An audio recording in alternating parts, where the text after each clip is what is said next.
أهلا وسهلا فيكم أحبابي. اليوم حنتعلم سوا كيف بنعمل العجينة بطريقة جدا بسيطة، مكونات موجودة بكل بيت. تابعوا معي للآخر. يلا نبلش. أول شي احتجت ل3 كبايات من المي، بحطهم على نار قوية لحتى يغلوا، ومن بعد بضيف فوقهم ملعقتين زيت نباتي.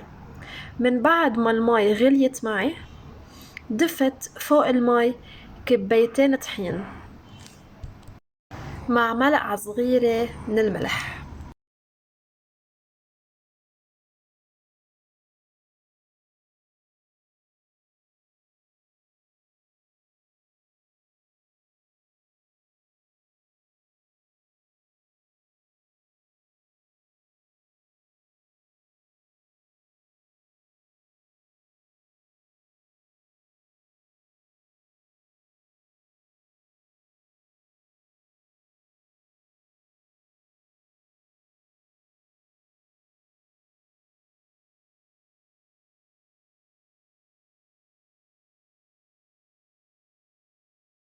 هيك العجينة صارت معنا جاهزة، عجينة ولا قطرة من هيك. مثل ما شايفين بتحسوها بعدها فريش.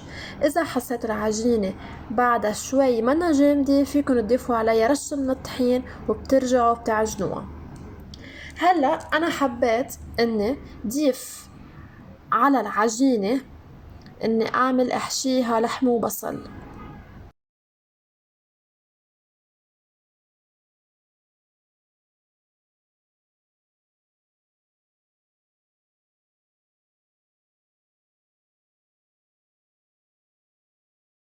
اكيد انتو فيكن تحشوها بالقصص اللي انتو بتحبوها، فيكن كزبرة وجبنة. انا حبيت اني اعملها باللحمة.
من بعد ما طبقت العجينة والحشوة بضيفهم بقلب الزيت.